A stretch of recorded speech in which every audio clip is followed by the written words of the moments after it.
During the Age of Gods, fairies exist as a race of creatures that extend from the planet itself, acting as its sense of touch. As phantasmal species all migrate to the reverse side of the world, fairies remain for a lingering period, inspiring all manner of legends. Different regions all have their own unique fairies, with the majority being featured in English folklore. While the term fairy is often attributed to petite sprites with wings of pixie dust, a more grim variant exists as the Black Dog. This fairy appears at crossroads, devouring the souls of the dead. It senses the rotting smell of life and follows that scent to its prey. Not even other fairies are immune to the Black Dog's vicious appetite. Unique to northern England is the Barghest, a specific type of black dog known for its burning horns and piercing eyes. Despite being chained up, nothing can stop the Barghest from appearing in both cities and the countryside, following and even dragging death in its wake. Within urban communities, the Barghest is said to foretell death and can be sighted after a person's demise. This is especially true for the elite. When a prominent city figure perishes, the Barghest parades through the streets with a force of lesser dogs. Sure enough, upon devouring humans, Barghest converts them into black dogs, adding to its entourage. Seeing one in the city is practically ceremonial. In the wild, however, encountering a Barghest is exceptionally dangerous. Rather than a harbinger of death, this dog causes death to unsuspecting travelers. One should avoid plateaus where the Barghest is known to wander. All of this, of course, applies to the world we know, designated proper human history. That said, other worlds exist too, some of which only cling to existence by a thread. Lostbelts, for example, are timelines fated to be pruned by the universe itself. They linger on due to the influence of a powerful alien god and its fantasy trees. One such Lostbelt, later titled the British Lostbelt, has endured for around 14,000 years, ever since the Earth's primordial six fairies fail their task of forging Excalibur, a holy sword that can protect the Earth from invaders. Without the blade, Earth is torn asunder by the white titan Sephar, resulting in a planet dominated by endless oceans. Unremorseful, the six fairies are cast out of Avalon, forced to wander the sea without land to live on. To further punish the fairies, the planet commissions a giant god named Cernunnos. Instead pitying the fairies, Cernunnos permits them to live atop its own body, only for that kindness to be betrayed. The ungrateful fairies poison Cernunnos and dissect its wife, the last remaining human priestess. These fairies split to form 6 rival clans and use the priestess to grow humans as livestock. This incurs Cernunnos' wrath, which takes the form of recurring calamities. On top of these regularly emerging disasters, the fairy clans wage war with each other in a never-ending cycle of death and rebirth. Once again, in an attempt to salvage the situation, a new fairy is sent from Avalon. This hero, Ash the Savior, is destined to unite the clans and have them finally forge Excalibur as originally tasked. Sure enough, Ash attempts to bring salvation to the Lostbelt, saving the fairies from calamities, only to once again find betrayal. Finally taking matters into her own hands, Ash channels her dormant memories of Morgan Le Fay and steps up to unite the clans under her own leadership. As Morgan, she rules the Lostbelt as its dominating tyrant. She controls the birth rate of new humans, while taxing the fairies of their magical energy. This has earned her a poor reputation among her subjects, yet none are strong enough to oppose her. To further control the masses, Morgan relies on various generals, the most famous being her Tam Lin, or Fairy Knights. Gifted the names of King Arthur's knights in proper human history, these fairy knights possess tremendous power, enough to rival the knights they currently embody. Despite this, there is hope that a new savior, the Avalon Le Fay, will arrive in the British Lostbelt and finally end Morgan's 2,000-year reign of terror. This girl, Artoria, teams up with the Chaldea Security Organization to complete a prophesized pilgrimage. Of Morgan's fairy knights, there is one who is especially ferocious. It is Barghest, the Child of Calamity. She is the reincarnation of a great calamity Morgan thwarted a millennium ago, emerging in the Lostbelt as a fairy from the upper-class Fang clan. Despite this, she looks nothing like her kin, instead resembling a fairy of the Wing clan. Regardless, she grows up as an aristocrat who later joins Morgan's army in the Caterpillar War. Barghest is defined by her name, inheriting the qualities of the black dog Barghest from proper human history. Beyond her humanoid appearance, then, her true form is that of a black dog destined to continue its role as a calamity that threatens Britain. In the meantime, Barghest proves her devotion to Morgan by fighting rival clans, sealing off her instincts as a calamity with her horns, the antennae of an A-ray. Perhaps Barghest's greatest strength is her ability to devour and inherit the powers of her victims. To persevere in the Caterpillar War, Barghest requires the power of Foul Weather, a stoic fairy of the Earth clan. She challenges him to a duel and wins, allowing her to eat him and inherit his sacrament. With it, Barghest defeats a lesser calamity, earning recognition from her queen. While not as strong as the calamities Morgan once stopped, this is still an impressive feat, enough for Morgan to gift Barghest the title of Fairy Knight Gawain. Not only does this gifted name grant Barghest even more power, but it also serves as an additional seal against her awakening as a demonic black dog. The name itself can't completely halt her transformation, but it does slow the progress down, allowing Barghest to serve as Morgan's right-hand woman.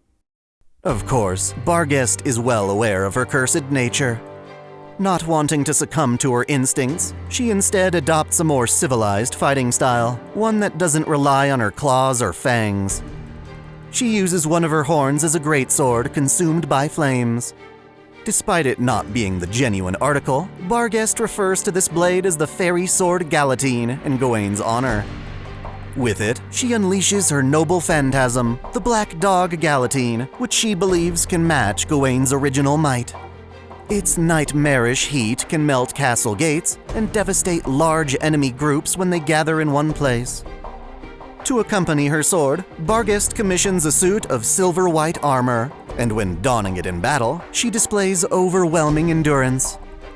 Her natural abilities are nothing to scoff at either. Barghest can transform humans into lesser black dogs. Her vision is immaculate, letting her detect incoming armies from over 20 kilometers away. Given her noble background, Barghest is both diplomatic and sophisticated. In contrast to her intimidating body, she can be quite accommodating to those she chooses to trust. For a war-hardened soldier, she can still appreciate a joke or two, though that doesn't extend to her being able to tell jokes. This is part of why she tends to remain silent at social gatherings. She can also be diplomatic on the battlefield, but ultimately acts according to one creed, that the strong have dominion over the weak. It is survival of the fittest, and she proves her worth by ruthlessly dominating her competition. Outside of battle, this mentality manifests in an attraction to people she considers strong. Regardless of race or gender, Barghest welcomes strong people as lovers. She despises being lonely, and so even after one relationship ends, it's not long before she finds herself a new companion. Other fairies criticize her for this, mocking how she jumps from partner to partner on a monthly basis. Still, even though her relationships are brief, Barghest pursues them wholeheartedly. She's a fantastic cook who spends her free time creating a menu of culinary delights for her lovers. Sadly, there is a dark underside to Barghest's romantic pursuits. Instinctively, she seeks out strong mates in order to consume them. By eating her lovers, Barghest grows ever stronger, and even though she tries to resist this horrific compulsion, it's not something she's able to control. Nonetheless, to curb her cannibalism and secure a lasting love, Barghest decides to romance someone weak. In the forest, she comes across a crippled human named Adonis and escorts him back to her manor. Their love becomes especially profound, with Adonis comforting Barghest about her past. Even this, however, cannot last.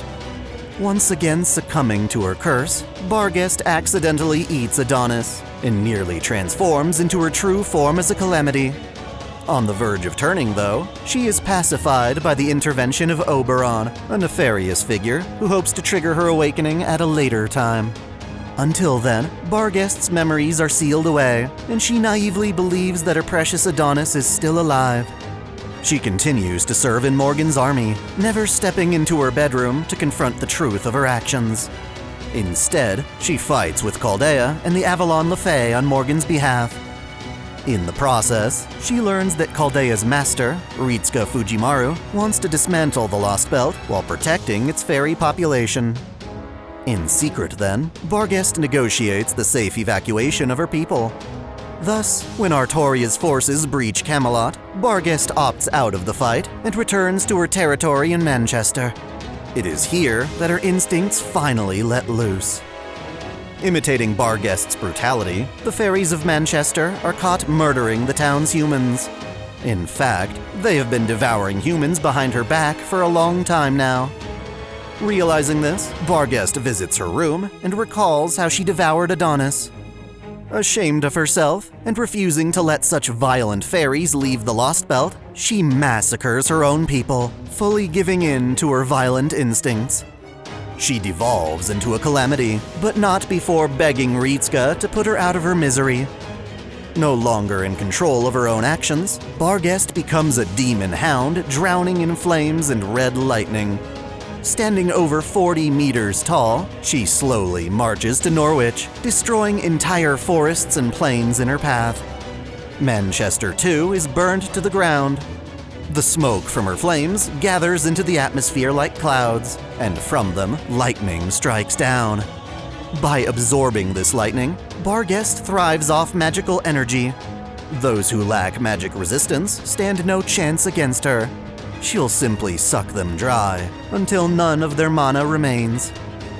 Since Barghest is able to consume the mana of any humans in a 1-kilometer radius, Ritsuka can only fight back in the safety of Chaldea's land vehicle, the Shadow Border. Only Ritsuka's servants can venture out and confront Barghest directly. Should Chaldea lose this fight, Barghest may escape the confines of her Lostbelt and go on to terrorize all of proper human history. Even though this calamity appears far stronger than before, Ritsuka's most loyal servant, Mashu Kyrielite, claims the opposite is true. In this state, Barghest lacks the determined will she once prided herself on. Though the Shadow Border protects Ritsuka, a master must still provide mana for their servants, and the toll from this has Ritsuka coughing up blood from a lack of mana. It appears Mashu can't win on her own, but miraculously, they still have a fighting chance. Normally, the British Lostbelt is devoid of heroic spirits, but because the Knights of the Round Table were invoked to empower Morgan's Tam Lin, it becomes possible for Ritsuka to summon both Gawain and Lancelot for a final showdown. Perhaps Barghest can match Gawain, but only in a one-on-one duel. With their combined forces, Chaldea strikes back, slaying Barghest before her power grows too strong to contain. This victory allows Ritsuka and the Avalon LaFey to stop Cernunnos, as well as Oberon's twisted scheme.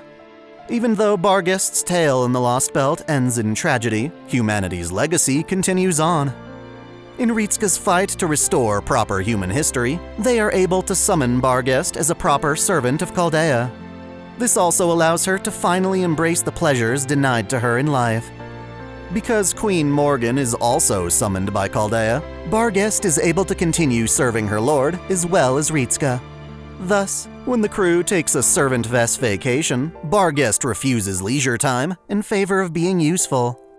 Rather than immediately swapping into a swimsuit, Barghest opts to establish the Union Defense Knights, or UDK, a team dedicated to protecting the island's forests and wildlife. Opposing her nature as a demon hound who conjures fire and lightning, she now repurposes that strength into a force that quells nature's wrath. Instead of eating her lovers, she devours fires that threaten the forest's creatures.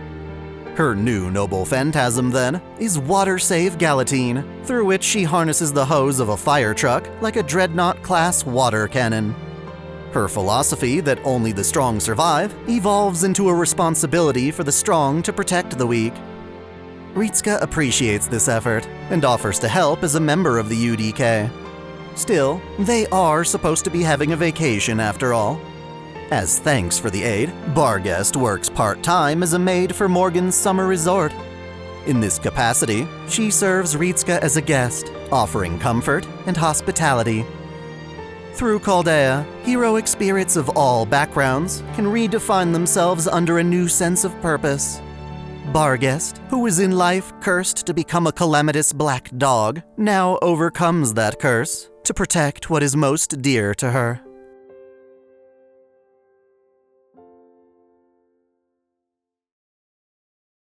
Thanks for watching. This channel relies on support from viewers like you. Please help us out by dropping a like and comment. Subscribe for more videos, and be sure to enable notifications. Or hit up our Discord so you never miss out on a new upload. Most importantly, if you can spare it, please sign up as a channel member, either through YouTube, Patreon, or Subscribestar. You can find links in the description. We've got perks like exclusive content or early access. Until next time, Celebrate your fandom.